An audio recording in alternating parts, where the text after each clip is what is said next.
semente que já foi preparada, né, para que pudessem chegar aqui. Vamos ver qual que vai ser. Olha só, no campo social, Fonte Viva, psicografia do Emmanuel, né, ditado por Emmanuel, escrito pelo Chico. Ele respondeu e disse-lhes: dai-lhes vós de comer. Está em Marcos capítulo 6, versículo 37. Diante da multidão fatigada e faminta, Jesus recomenda aos apóstolos: dai-lhes vós de comer. A observação do mestre é importante quando realmente poderia ele induzi-los a recriar a multidão pela imprudência de uma jornada exaustiva até o monte, sem a garantia do farmel. O mestre desejou, porém, gravar no espírito dos aprendizes a consagração deles ao serviço popular. Ensinou que aos coordenadores do Evangelho, perante a turma necessitada, compete tão somente o dever e da prestação de auxílio desinteressado e fraternal. Naquela hora, do ensinamento inesquecível, a fome era naturalmente do corpo, vencido de cansaço. Mas, ainda e sempre, vemos a multidão carente de amparo, dominada pela fome de luz e de harmonia, desgastada pelos invisíveis azorragues da discórdia e da incompreensão. Os colaboradores de Jesus são chamados não a obscurecê-la com o pessimismo, mas a perturbá-la não a perturbá-la com a disciplina ou a imobilizá-la com o desânimo, mas sim nutri-la de esclarecimento e paz, fortaleza moral e sublime esperança. Se te encontras diante do povo com anseio de ajudá-lo, se te propões contribuir na regeneração do campo social, não te percas em pregações de rebelião e desespero. Conserva a serenidade e alimenta o próximo com o teu bom exemplo e com a tua boa palavra. Não ouvides a recomendação do Senhor. Dai-lhes-vos de comer. E depois dessa oração, aqui está visitando aos carentes da rua, aos domingos eu convido para poder fazer, aos sábados à noite eu convido para poder fazer a prece inicial para a gente. Boa noite a todos. Boa noite. Com alegria e gratidão, né? Que recebemos vocês aqui nesta noite para realizar mais uma reunião de estudo, né? Falar um pouco mais de Jesus. Desejando que vocês estejam à vontade e em paz. Sendo assim, vamos elevar o nosso pensamento a Deus Pai de amor e bondade. Jesus, nosso mestre, nosso amigo, Espírito de amor. Os mentores desta casa, médicos, enfermeiros e trabalhadores desta área do tempo. E pedir-lhes amparo e proteção para o estudo da noite para todos aqui presentes, tanto encarnados como desencarnados, que todos sejam assistidos e amparados, conforme as suas necessidades. Pedimos mais querido Mestre Jesus, que passe o seu manto de luz sobre o nosso expositor, a fim de que o estudo transcurra com perfeita paz e harmonia. Sendo assim, nós agradecemos por tudo que já recebemos e que ainda vamos receber. Que seja feita a vontade de Deus. Assim seja. Muito obrigado, senhor. Bem, gente, a última quinta do mês, né? A quinta, o mês de aniversário da casa. A casa completou os seus 23 anos, né? Gostaríamos, às vezes, de ter o salão repleto, né? Mas eu acho que as pessoas que tinham que estar aqui estão aqui, né? E nós estamos vendo os encarnados, não estamos sabendo quem está aqui buscando auxílio, né? Buscando um benefício, buscando uma ajuda. E o nosso dever é nos melhorarmos. Nós não temos compromisso com o próximo de melhorar ninguém. Nós temos que fazer a nossa parte. E temos buscado isso com o estudo, com a prece, com as orações, né? E que nós continuemos, né? E hoje, para poder falar sobre para nós, né? Queria agradecer antecipadamente o Anderson, porque ele, mais uma vez, nos atende em uma emergência, porque o expositor que estava programado para hoje não pôde comparecer, E aí, mais uma vez, eu pedi socorro ao Wanderson, que é trabalhador lá do Fé e Caridade, da Seara Espírita, né, fazendo palestras em várias casas, e vai falar para a gente hoje a história da relação com o mundo espiritual no Brasil. Então, eu passo a palavra, Wanderson, por favor. Boa noite pra gente, né? Tudo bem? Que bom estarmos aqui. Quanto a esse estudo, qualquer consideração a respeito dele, eu sugiro que antes das considerações, porque fica registrado em vídeo, né, é a leitura do capítulo 1 do livro A Gênese. Aí sim vai conseguir ter um entendimento sobre ela. O Espiritismo nos orienta que é o ensino universal dos Espíritos, não é um ensino local, é universal, em todos os pontos do globo. Depois do convite da casa, já tínhamos feito algumas palestras aqui, e qual o tema que eu vou levar? Eu pedi inspiração ao alto, aí foi fluindo aos poucos a ideia e surgiu esse tema que eu já trabalhei em 2 casas antes de chegar aqui. Mundo espiritual. Que mundo espiritual é esse que nos cerca, que nos rodeia há muitos anos? Quem está lá? Os nossos entes queridos, que partiram pela passagem da morte física. Eles habitam lá. De lá que nós viemos. E é para lá que nós vamos voltar. Vamos ver aqui na história, que eu vou trazer para a gente, a insistência que eles têm de nos amparar, porque estar reencarnados não é missão fácil. Não é fácil reencarnar. Eles estão o tempo todo, por cada um de nós aqui, encarnados e desencarnados, velando por nós. E tentam constantemente nos trazer algumas informações que a gente vai ver. Essa relação aqui se passa pela mediunidade, que é o meio pelo qual eles trazem para a gente as informações. A proposta desse estudo é nos aproximarmos mais de uma realidade global, não só do meio espírita e do conhecimento espírita, mas da proposta de Jesus. Porque a qual ser que eu sirvo? A casa espírita, a causa espírita ou ao Cristo? Então o trabalho é muito maior do que a gente imagina. Vou tentar nessa história nos afastar um pouquinho para a gente ter uma dimensão disso. E a intenção é nos aproximar dos nossos semelhantes, mesmo de crenças diferentes. Já viu aquele termo assim, eu não gostava de fulano não fui lá, conheci, é tão gente boa ele, conheci a história dele, agora é bacana. Então a proposta é essa, é nos aproximar do próximo, que é filho de Deus, e para qual Jesus deu a vida dele.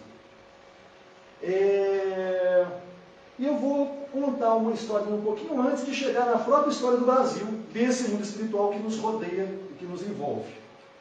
Vamos lá, vamos voltar no tempo, vamos preparar nossa viagem aqui. Sabe por quê que eu falo isso?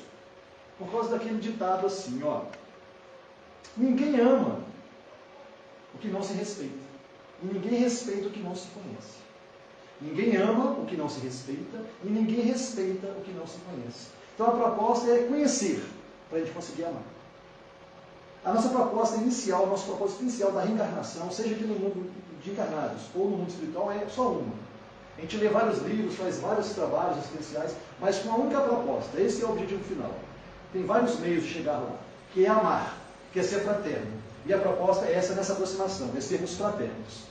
Voltando, iniciando a viagem, ou o começo da viagem para entender a história no Brasil, da relação com o mundo espiritual, 835 a.C., profeta Joel. Isso aqui é uma obra de Aleijadinho, não sei se ele vislumbrou, como é que ele trouxe esse busto de Joel que viveu há tanto tempo atrás.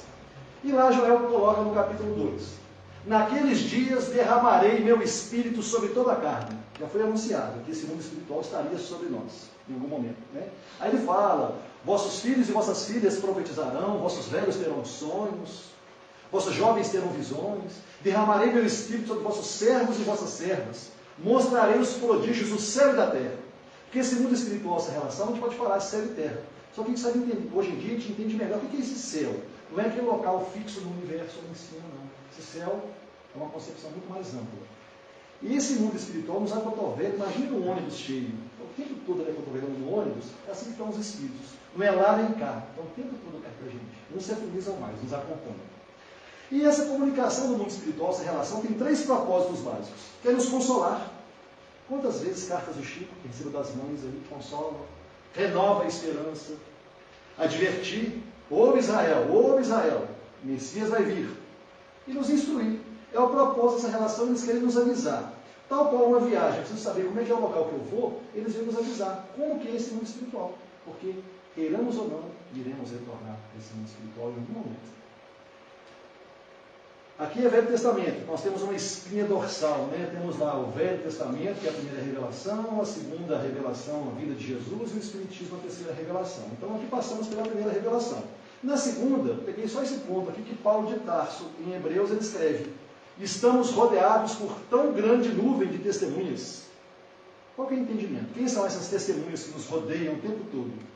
Que para nós espíritas não dá para falar assim mais, né? Ah, vou fazer, não tem ninguém vendo. Não cabe mais, né? Porque estamos rodeados por uma nuvem de testemunhas. E nas reuniões mediúnicas, como é que eles se manifestam lá para a gente? Então lá, mundo invisível, bem, invisível, mas não inexistente. Não é porque eu não enxergo que ele não existe. Microscópio. Quem já viu uma bactéria? Eu preciso ver a bactéria para saber que ela existe? É invisível, mas não quer dizer que não existe. Toda bactéria faz mal? Já falei isso uma vez num estudo aqui. Nem todas fazem mal, algumas fazem bem. Assim é o mundo espiritual. Nem todos os espíritos que nos acotovelam querem o nosso mal.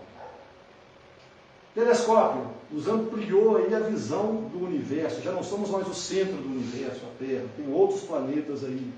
E a mediunidade nos abre a visão para esse mundo espiritual. Aí a gente pergunta, é invisível para quem? Bem, para quem não tem a mediunidade ostensiva, mas de visão, às vezes de audição, mas tem de sentimento. No sonho, todas as noites, vamos a esse mundo invisível. Continuando, só dar aqui umas introduções para a gente começar na nossa história. Livro dos Espíritos, item 5, a questão 5, está lá. Da onde que vem essa ideia inata, intuitiva que os homens trazem da existência de Deus? Quem que nos ensinou sobre Deus? A gente só sabe de Deus que foi ensinado ou nós apreendemos em algum momento que existe uma força superior? Será que Deus é ensinado para a gente? De onde que vem essa ideia de Deus? Quem não vai em religião nenhuma não conhece Deus, então? De onde que vem no ser humano? Lá na origem, antes de existir religiões. Como é que vem essa ideia? A gente já fala que todos nós trazemos de uma forma intuitiva essa ideia de um ser maior. Eu ponho um asterisco aqui e considero que Deus é um conceito cristão. Lá no Oriente, esse termo Deus pertence ao cristianismo. No Velho Testamento, Yahvé, Elohim. Então, é um conceito nosso. Não é que é um conceito nosso que a gente acha que é geral. Então, a resposta é que Deus existe, que essa força maior existe, né? Para quem quiser aprofundar mais nesse tema, eu sugiro anotar e estudar a questão 626.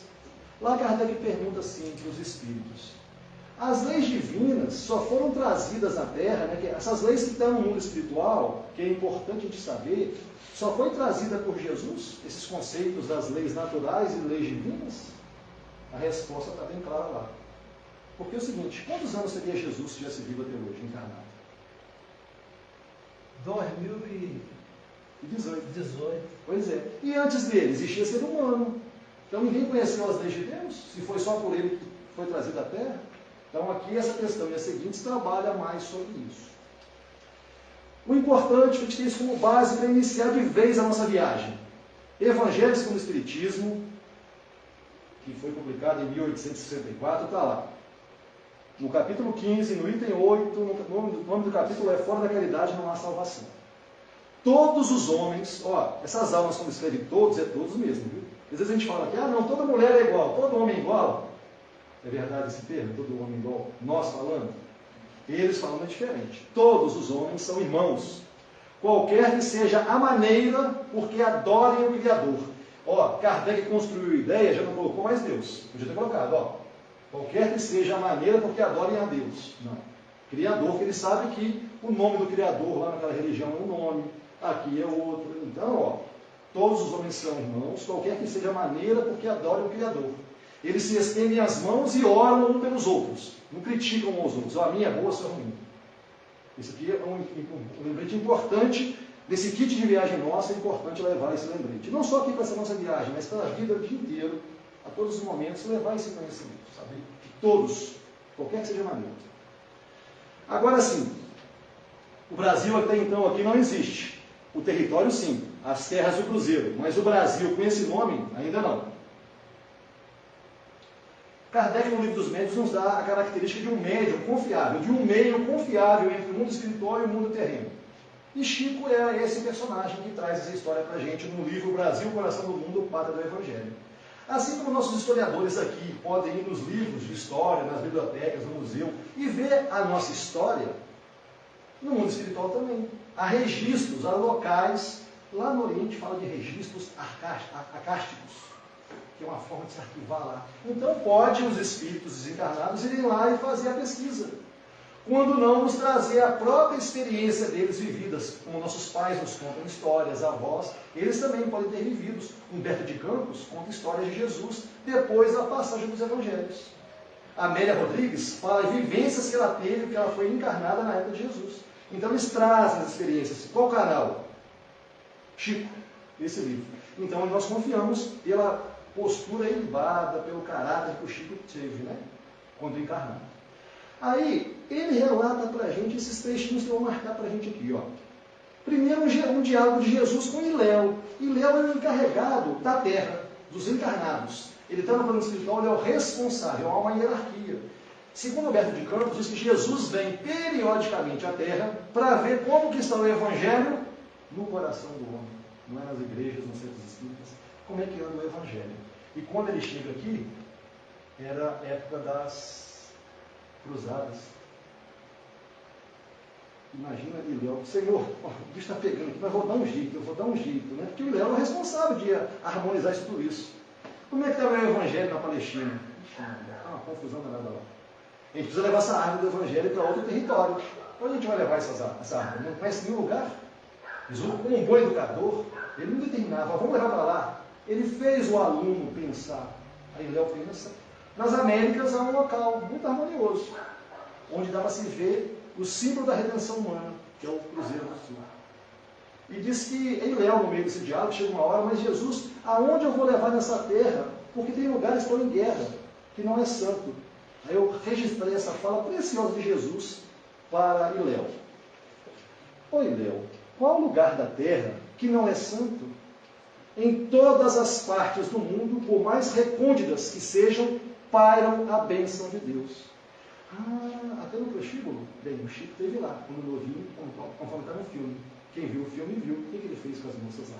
Então não há lugar maldito. Todo lugar pairam a bênção de Deus.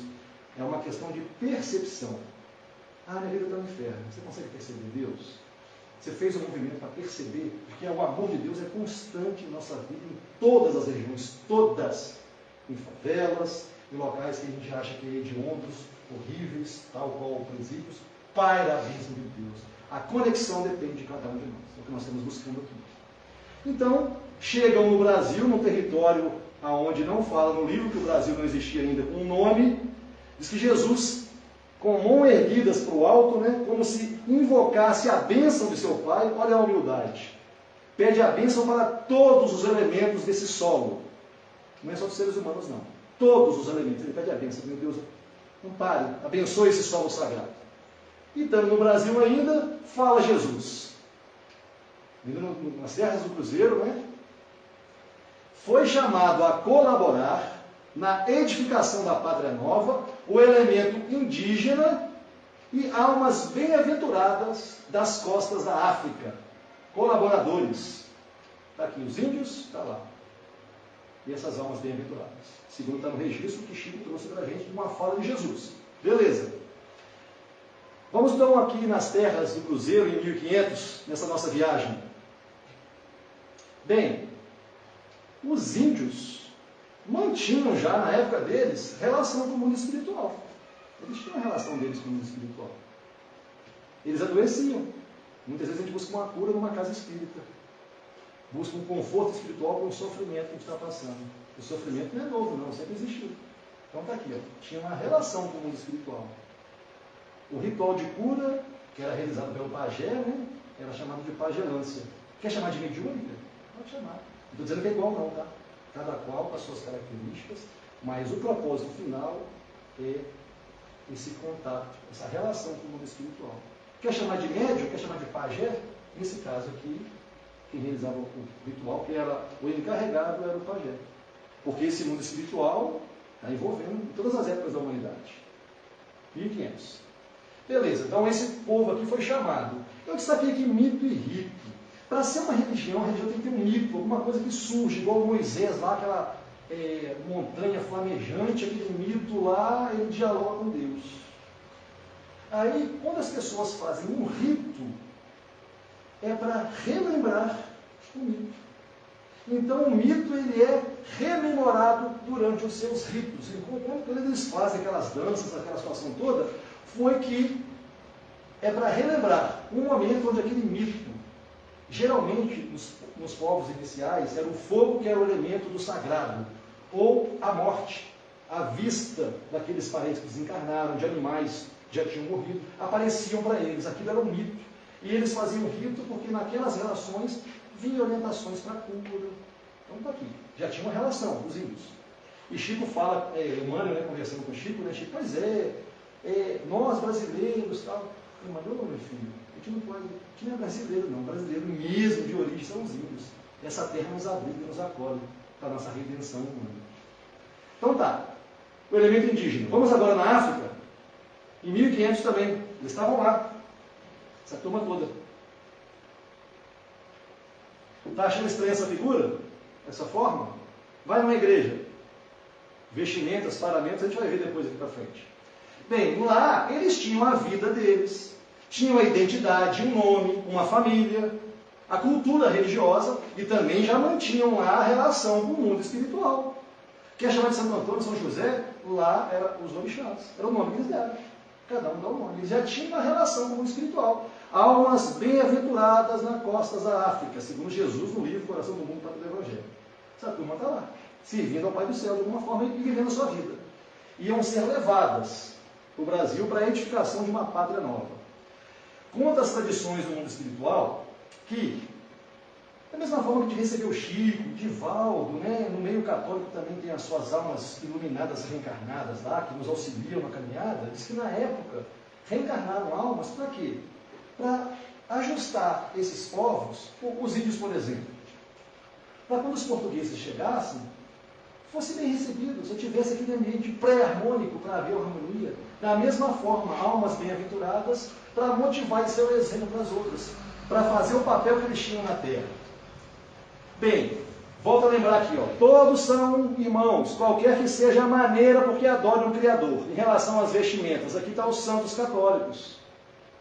Aqui está os santos lá da costa africana, os orixás. Aqui está os indígenas. A imagem que me apavora, muitas vezes, aquelas roupas estranhas daquele pessoal da África. Numa igreja também tem os paramentos deles. Essa turma tem relação. É uma questão de nomenclatura. Kardec, em sua obra, em vários textos, ele coloca: aquele que enxerga apenas a forma e não o fundo é um espírito de vistas acanhadas.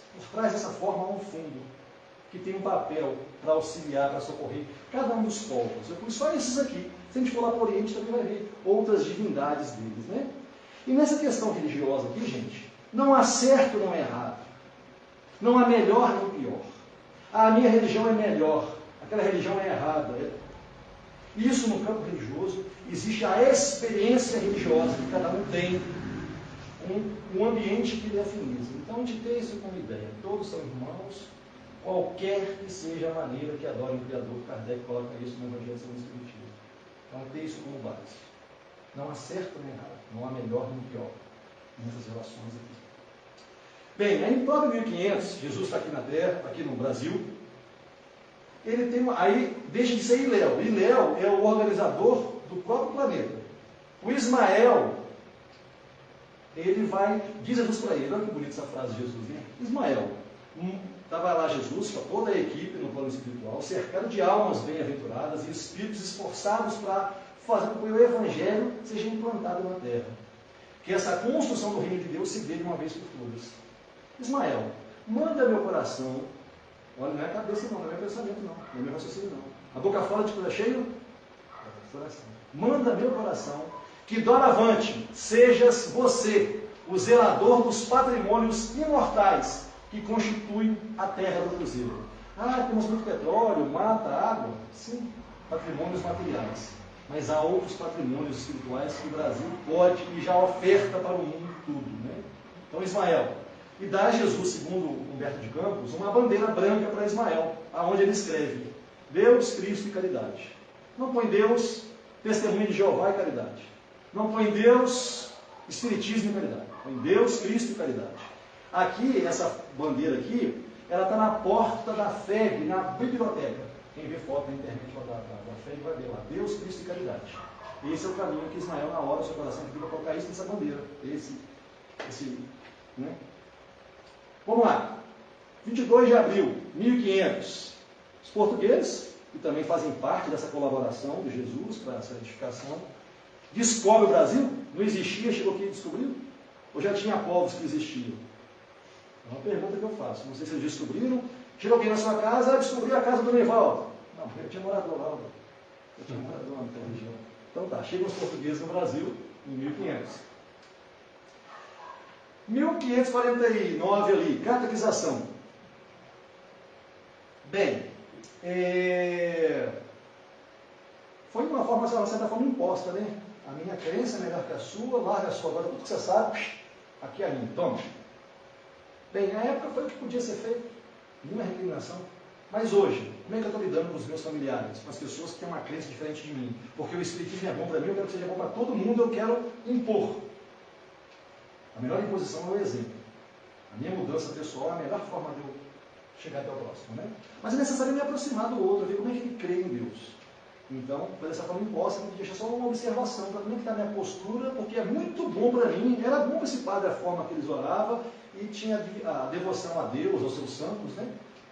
Mas hoje em dia é importante me aproximar para ver a realidade do outro. Eu trago uma observação de um indígena aqui, Ailton Krenak, que a nossa Universidade de Juiz de Fora concedeu a ele, em 2016, o título Honoris Causa. Ele é um professor universitário pelo tamanho de conhecimento e bagagem que ele tem. Estudou aonde? Estudou a natureza, estudou a vida, estudou os seres humanos, os seus pares lá. Então, reconhecer o tamanho de conhecimento para Ailton Krenak, professor, aqui, ele é um professor universitário, o título que a UFJF deu para ele. Bem, os portugueses, para cumprir o papel de que as almas bem-aventuradas da costa da África viessem para o Brasil, foram lá buscar eles lá.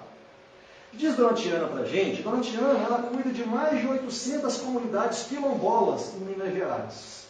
Neta de escravo, que o Brasil foi o último país a abolir a escravidão aqui. Ela nos conta que a avó contava para a mãe para ela que os portugueses chegaram lá e separou pai de filho, mãe de filho, marido de mulher, bateram muito, abusava das moças e dizia, meu Deus é amor, meu Deus é bom, e toma chibatada, meu Deus é amor. Há uma certa incoerência nisso, e se a gente buscar nossas histórias, vai ver isso, a forma cruel. Precisava ser dessa forma? Creio que não, mas foi dessa forma, a nossa história está registrada aí. Conta a história também que os povos bem-aventurados da África tinham uma prática interessante. Quando alguém da comunidade, lá na tribo, fazia algo de equivocado, e não era de acordo com as leis sociais deles, pegava-se essa pessoa, colocava-se no centro de uma roda, e todos os da comunidade ficavam em volta dele e lembravam. Por exemplo, o Wanderson fez uma coisa errada no centro da roda. Ô Wanderson, aquele dia você foi lá em casa e me ajudou lá a limpar o chão. Ô Wanderson, aquele dia você levou meu filho para o hospital. Ô Wanderson, aquele dia você me deu um abraço, estava tão mal, você me ajudou tanto. Ô Wanderson, começar a lembrar a verdadeira natureza dele, que é de um ser divino, que está esquecida por algum momento. Então muitas vezes a gente vai se equivocar na vida por algum erro, e o papel dessa turma lá, eles relembraram a sua verdadeira natureza. É um povo selvagem? Não sei, era o que era considerado. Olha o tamanho de grandeza. Não fica acusando, porque a pessoa já sabe. Quer falar para a pessoa não fumar? Ela já sabe que não é para fumar. Não pode fumar, não pode... Já sabe. Usa uma outra forma de comunicação. Então é uma lição que eles trazem para a gente aqui, né? Importante. Em relação ao que eu falei antes de mito e rito, porque para compor uma religião, né, o mito, aquilo que acontece? Você rememora no mito. No rito você comemora. Porque a comemoração não é uma celebração, não é uma festa. É uma celebração para lembrar a sua história. Só que algumas religiões têm a doutrina, escreveram o que aconteceu. E outras têm símbolos. Então o Espiritismo tem a doutrina. Ele tem um mito, que foi as mesas girantes. Ele tem um rito. Todo ano nós comemoramos o livro dos Espíritos, quando chegamos. Nós temos uma doutrina, e muitas religiões dessas tinham o mito e o rito. A doutrina era passada de forma oral, de pai para filhos. Mas mesmo assim, não deixa de ser uma religião por causa disso. Então, a Dona Tiana nos trouxe essa informação preciosa. O que ela nos informa também, Dona Tiana? Ela esteve aqui na universidade, tivemos a oportunidade de conhecê-la, uma alma belíssima, bondosa demais, com muita experiência. O que ela esclarece? Bem, a gente está aqui no Brasil, viemos de lá a Chibatada. Tinha as nossas devoções. Os portugueses obrigavam, agora você não tem mais nome. Os nomes da Silva, não sei se sabem a origem, era porque aquele escravo era da família da Silva. Então vem lá de trás, não perderam a identidade. E eles tinham uma forma de devoção para os santos deles, para os orixás deles. Agora você é obrigado a ser devoto de Santo Antônio. Nos escuros das senzalas, olha, esse santo dele aqui tem uma relação com aquele santo nosso lá, com o nosso orixá. Vamos fingir para ele que está sendo devoto de Santo Antônio, mas o nosso coração está sendo devoto lá de Exu. Exu, que tinha tanto nome, tanto medo, é o que abre os caminhos. Maria, mãe de Jesus, ela foi, na terminologia deles, o Exu que abriu os caminhos para o Filho de Deus chegar. Então, essa é a ideia. Então, São Jorge, então é o seguinte, vamos falar que é São Jorge, mas no nosso coração a gente sabe só com essa história do nosso orixá Ogum. Então, todos os orixás deles têm uma semelhança com os nossos santos católicos, porque eles foram obrigados a aceitar e ter essa religião. Oxalá, para eles é quem? É Jesus Cristo. E na ideia, nas pesquisas que fizeram sobre o significado na origem, para eles, o que é Oxalá? É o pai de todos os orixás. Responsável pela criação do mundo. Opa, o meu pensamento foi aonde? Caminho da luz. No caminho da luz do Espiritismo, Jesus é o quê? Ele formou a terra. Então, olha, não está muito distante não. Então, Oxalá, meu pai. Quer dizer, Jesus, meu pai. Vai com Oxalá, vai com Jesus. Essa é a história deles. Nos conta a Dona Tiana. Bem, século XVIII e XIX. É registrado na nossa história aqui física, 1728, as crenças africanas eram chamadas de Galundum. Lá eles tinham músicas, faziam rituais para curar alguém que estava doente, dançavam, tocavam músicas da forma deles, né? Beleza. É lá que eles se reuniam para aliviar o sofrimento. Eles trabalhavam o dia inteiro, a troco de muita chibata. Hoje a gente trabalha muito pra caramba, né? Para ganhar um salário baixo. Na época eles trabalhavam muito também, mas era no corinho no final. Tinha alimentação. Vem a abolição, a república, onde permite o culto religioso para adequar para os europeus que chegaram, agora eles podem rezar o que quiser. Os europeus, quando veio essa lei para todo mundo, essa turma vai poder também ter a crença deles. Mas não pode pôr na fachada não, viu? O Espiritismo sofreu com isso também no início. Não pode pôr na fachada não, tá? Vai nos barracões de vocês aí, pode rezar por aí. Eles ajudaram a construir estradas, ferrovias e igrejas. Igrejas? Mas aqui você não pode rezar não, viu? Você só construiu, aqui você não pode rezar não. Toda alma tem um anseio de orar a Deus. E ia nos locais onde ele vivia, nos barracões que socorria para rezar. Está aqui. Isso. Vocês estão livres agora, veio a liberdade. Tá, mas eu vou para onde? Para onde eu vou? Como eu vou comer agora? Vocês são livres. E muitas vezes, com a separação de pai, de mãe, de filhos, aqueles mais velhos, aqueles homens e aquelas mulheres, se tornaram os pais daqueles jovens naqueles locais que estavam desamparados. É daí que nasce a origem do nome de pai de santo, mãe de santo, daquela turminha que está ali. E o que eles buscavam? O que nós buscamos no Centro Espírita hoje. Tornar o sofrimento suportável, buscar conforto espiritual, um refúgio. Estamos juntos buscando refúgio nas nossas dores. É o que eles buscavam. E tem um parentesco religioso. Destaque também aqui Santo Agostinho, que está muito no Evangelho do Espiritismo, está no Livro dos Espíritos, e está nas obras básicas. Colaborou lá do mundo espiritual com a gente. É um africano. Tá? Uma alma bem africana. Bem, aqui nós reunimos assim dessa forma, né? Tem aqui as cadeiras aí, aqui onde a gente faz a palestra, a tribuna, que alguns centros chamam, né? Aqui era a forma que eles organizavam de fazer os seus cultos às suas divindades. Ficou com o nome de Candomblé, é o nome deles, muito anterior ao Espiritismo, aonde eles tinham a cultuação, buscava conforto espiritual, cura com os seus santos. A igreja busca com os seus santos lá, aqui eles buscam com os santos deles. Porque era o único local que eles tinham acesso a essa divindade. Nós precisamos nos alimentar de Deus em um local. Uns vão na igreja evangélica, outro católica, nós centros espíritas. Eles vão aonde a alma deles pede para ter esse contato com esse ser divino. Vamos para a França agora. Século XIX. Kardec começa a organizar de forma racional a relação com o mundo espiritual, que a gente já viu aqui, que se deu desde a origem dos tempos. Muito antes do Brasil existir, já existia essa relação dos espíritos do mundo espiritual conosco. Kardec vem apenas organizar, nos trazer um livro. Se você abrir no verso do Livro dos Médiuns, está lá: Guia dos Médiuns e dos Evocadores. Kardec evocava os espíritos. A primeira pergunta do Livro dos Médiuns: espíritos? Quem é essa força que está do lado daí? Que falavam que era um demônio, ou era uma força divina. Quem que está aí? Espíritos. Seres humanos que eram encarnados e desencarnaram. Estão lá tentando nos ajudar. Nos ajudar. Então está aqui. Aí eu deixo uma pergunta, porque o Livro dos Espíritos... São quantas perguntas, vocês lembram? 1018. Kardec o tempo todo perguntou. Nas religiões anteriores, ninguém podia perguntar. O padre, o pastor, dizia: é assim e acabou. Não tem questionamento. Isso é um dogma. Acabou. O Espiritismo nos dá a possibilidade de pensar, questionar, perguntar. Então, tudo que eu estou falando aqui, não leve como verdade só porque eu falei. Questione. Se precisar de algum contato, for delas, referências, mandar os slides, com o maior prazer. Então, questione. E eu, usando esse direito que todos nós temos, questione. A única forma de relacionar com o mundo espiritual é a forma racional. É só pensando, escrevendo que eu consigo me relacionar? Já vimos aqui que não. Que essa relação se dá a todo momento. Quantos veem, quantos ouvem, quantos sentem. Eu tive experiência com uma pesquisa de ir num local desse pela universidade. E no final, fui perguntar lá um médium lá, por quê? Porque no final eu vou falar a diferença dessa comunicação aí. Eu perguntei: aqui, como é que foi? Como é que você está? Ele não sei como é que eu estou, não. Eu vim para cá, estava tão agoniado com os problemas em casa, de família, igual esses problemas que a gente tem também, sabe? Mas eles não escreveram, não leram nada. Não, mas sei tão bem, eu tenho que considerar agora minha mãe, minha irmã, meu chefe no trabalho, eu tenho que ter uma visão diferente para ele. Eles sentiram de uma forma diferente. Nós sentimos pela leitura, eles sentiram de uma forma diferente. Todos somos filhos de Deus, eu estou dizendo tudo isso, sabe? Então está na França. Fica esse questionamento: é só da forma racional? Eu creio que não.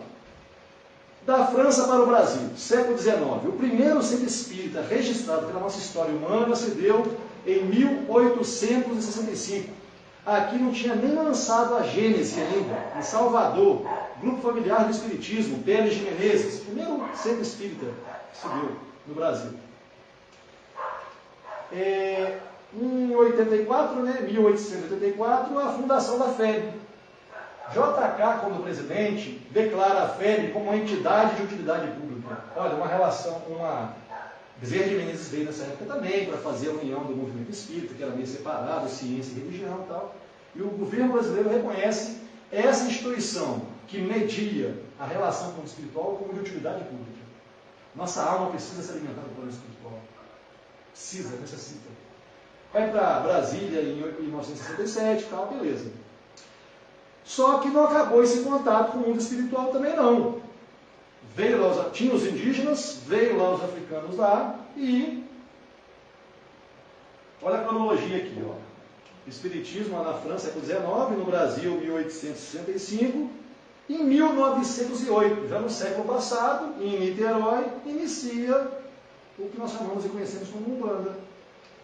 Um médium chamado Zélio Fernandinho de Moraes recebe lá uma entidade chamada Caboclo da Sete Encruzilhadas, o Senhor dos Caminhos, que manifesta e diz por ele: iremos criar uma nova religião, onde os negros e índios, eles eram chamados a colaborar com a edificação da Pátria Nova.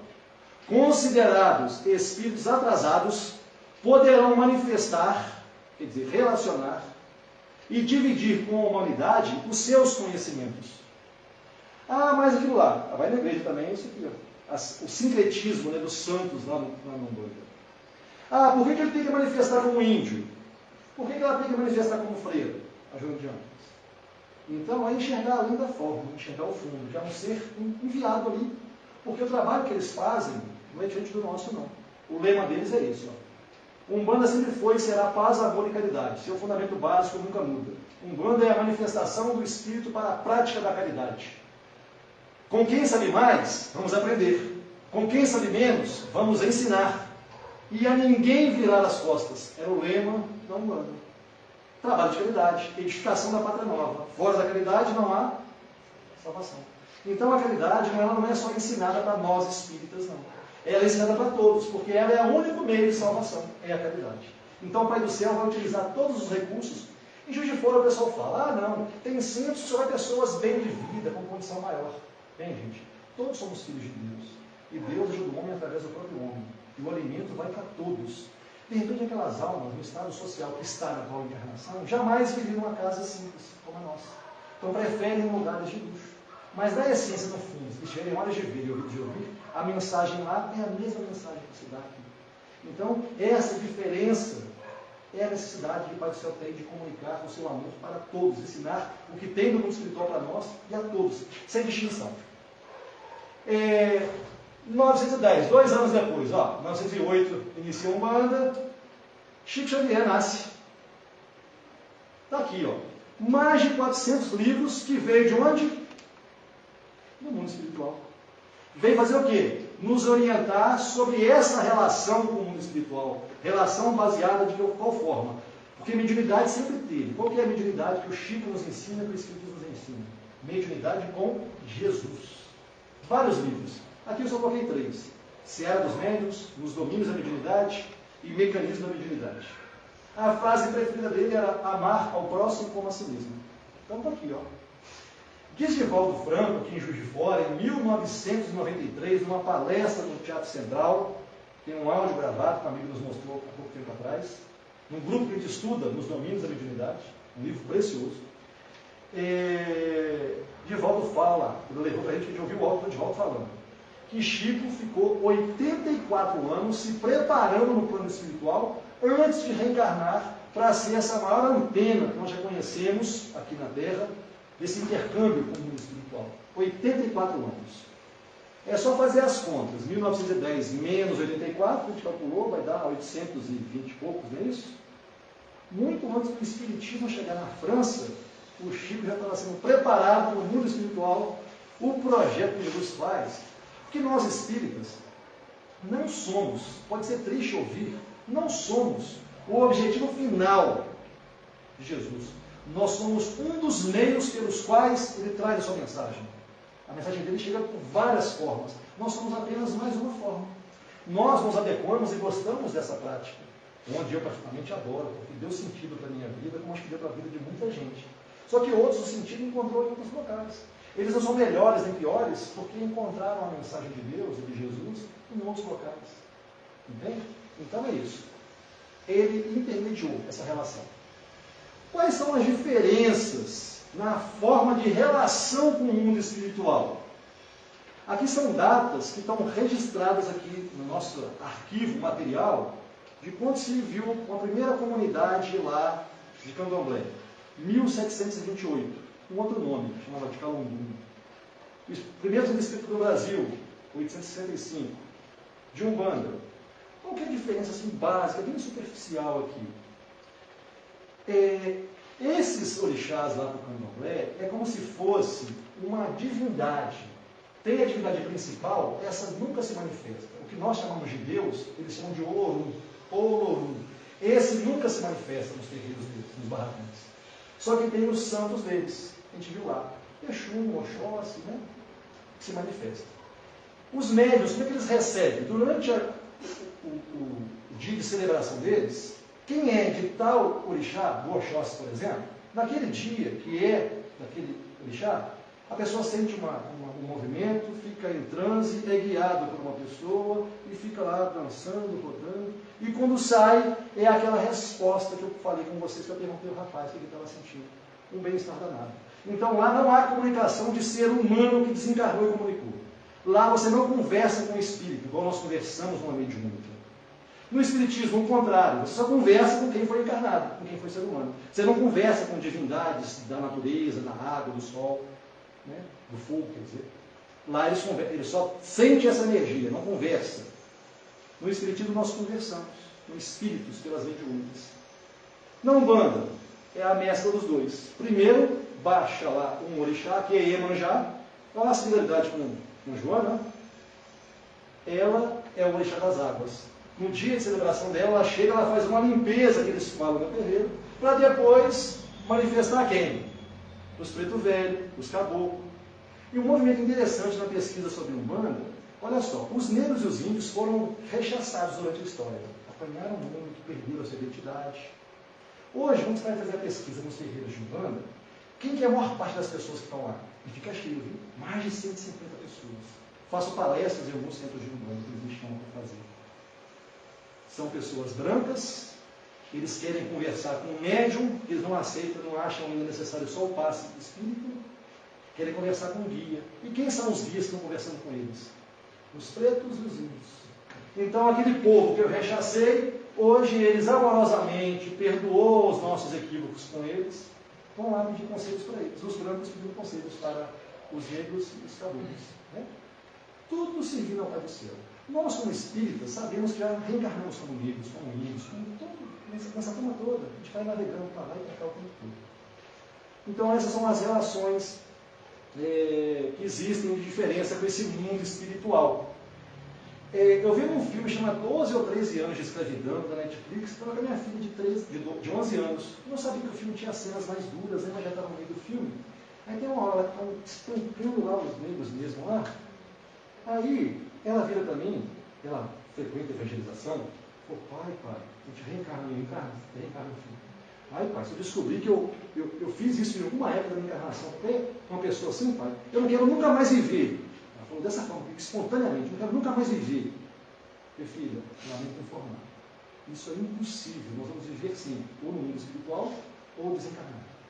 Você vai se deparar com isso. Com situações que você foi o algoz. Mas também vai deparar com situações onde você foi a vítima. Qual que é o movimento se você foi o algoz? Auto-perdão. Auto-perdão. E se você foi a vítima? Perdoar. É a única forma de equilibrar. Ou se auto-perdoar, ou perdoar a quem fez contigo. Porque nós navegamos esses dois lados. É necessário esse sentimento para que a gente se liberte. Isso tem a ver com caridade. Né? Que é benevolência, indulgência e perdão para com os outros e para com a gente. Beleza. Relação com o mundo espiritual e a arte. Bem, alguém lembra que cena que é esse filme aqui?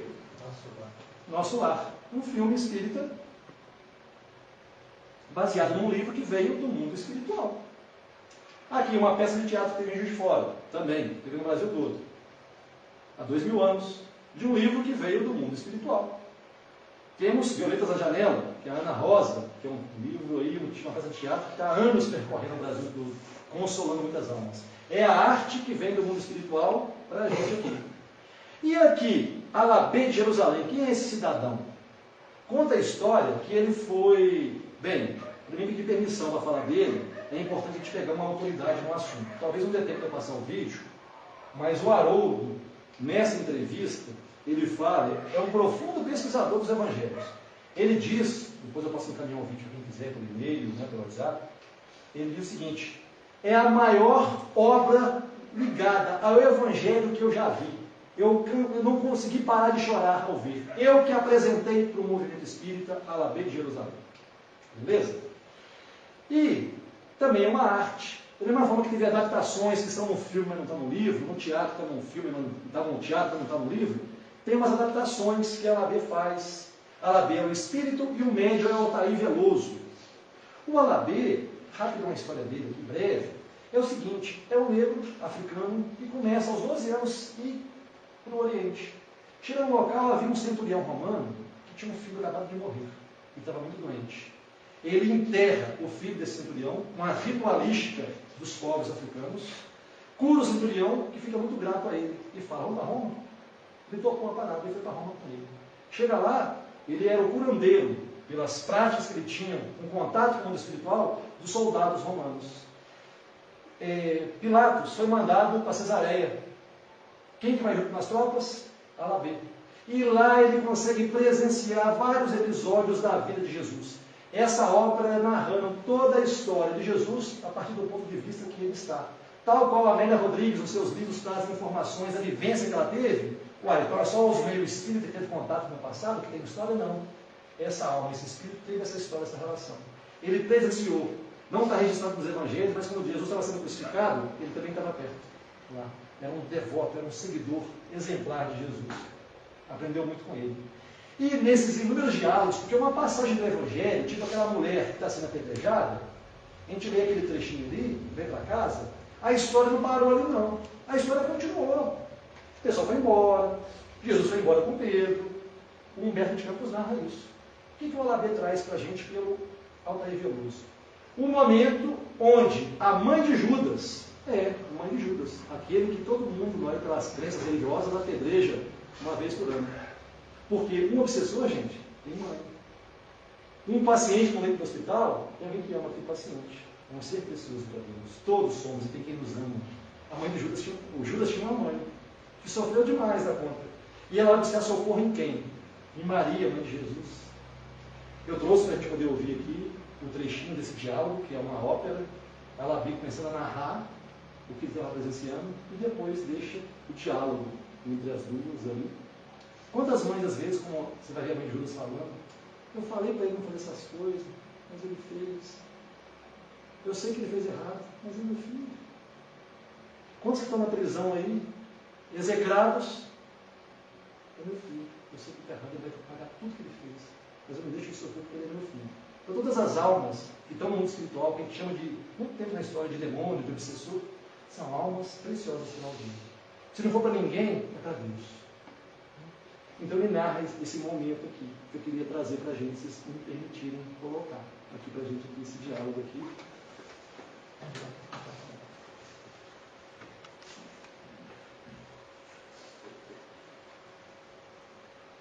eu apagar essa luz aqui.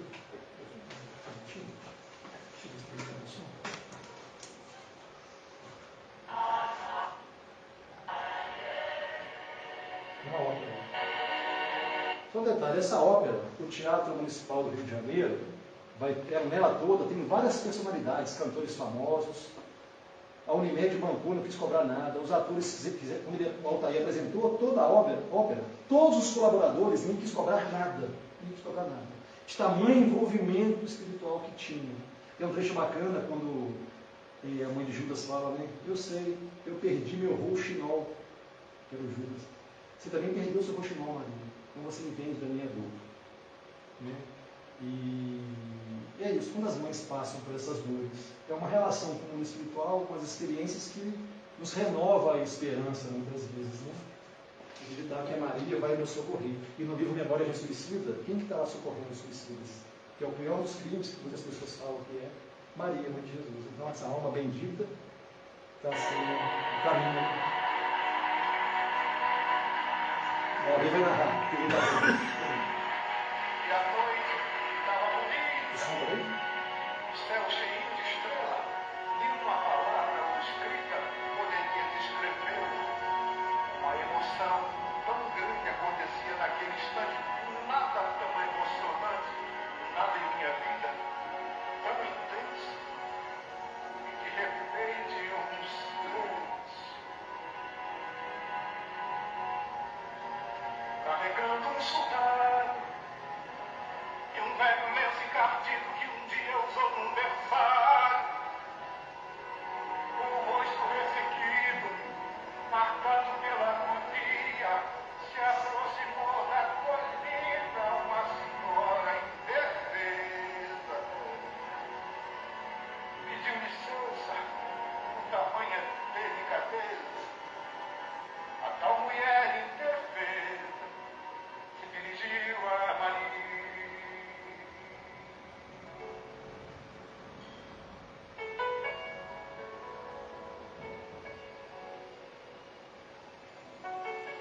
Desculpe de eu chegar aqui agora. Sou intrusa, pecadora, só sei.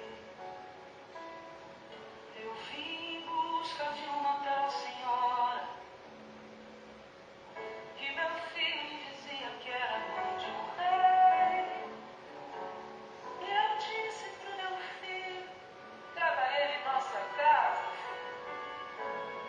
Nada nem ninguém engana o coração de mama. Eu posso até dizer se segues algum homem errado, ou se você deve seguir seu coração.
deixa que Deus vai dar jeito.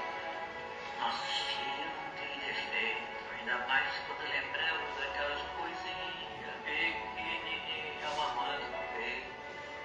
Como é que a gente ia imaginar que eles estavam sujeitos aos malefeitos e maldades do mundo?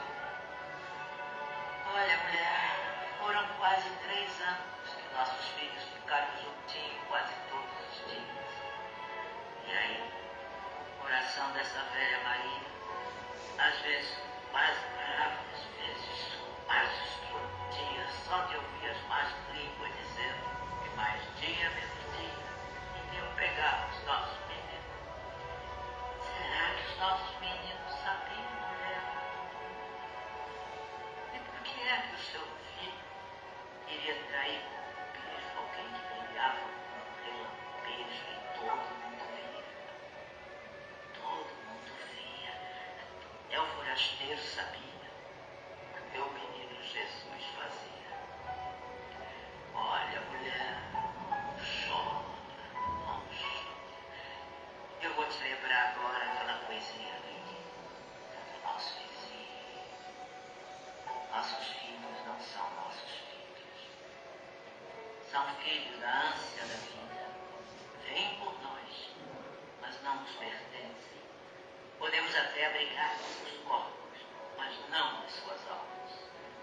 Nós somos o arco na mão do grande arqueiro. Sejamos bons arcos, mulher, é o bastante. A vida não sabe andar para trás.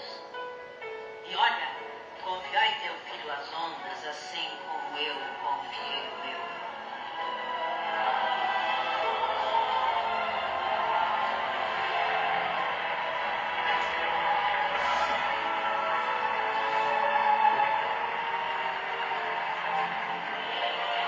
Adeus, minha gente, adeus. Obrigado pela delicadeza que me receberam.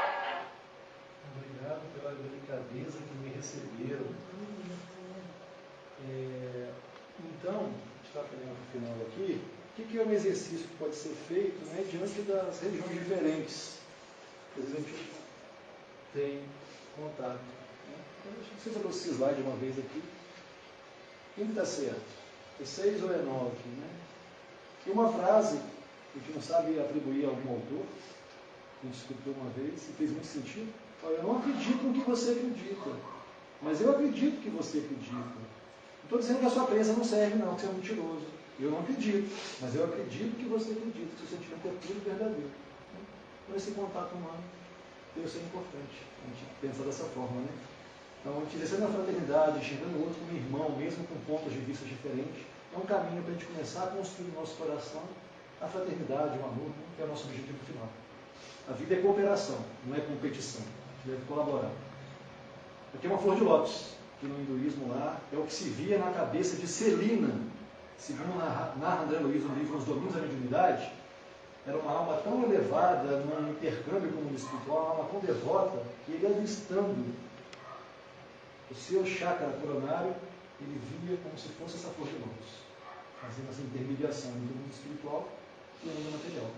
Nosso tempo encerrou, agradeço a atenção e carinho de vocês e obrigado por me permitir partilhar isso que já no coração estava pedindo um tempão. Vocês me abriram as portas. Louvado seja Deus. Louvado seja nós que agradecemos, né? Essas informações, isso aí que nos faz, às vezes, a gente anota muito doido para poder pesquisar depois, né? Porque é muita informação. E a gente, como, né? Eu vou falar de mim, né? Eu sou muito bairrista, quero defender o meu, né? Minha religião, minha crença.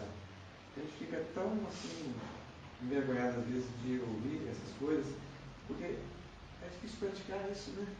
É difícil praticar. Então, que a gente, com essas informações, é que todos somos filhos do mesmo Pai. Todos nós temos que crescer, temos que evoluir.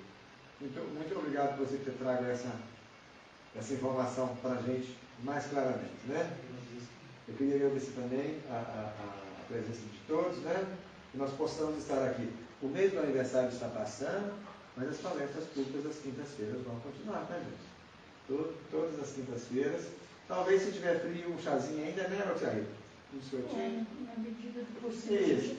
Hoje tem aí, ó. hoje tem o nosso chazinho, tem os biscoitinhos, né? Tem um bolinho de aniversário que alguém trouxe pra gente, né?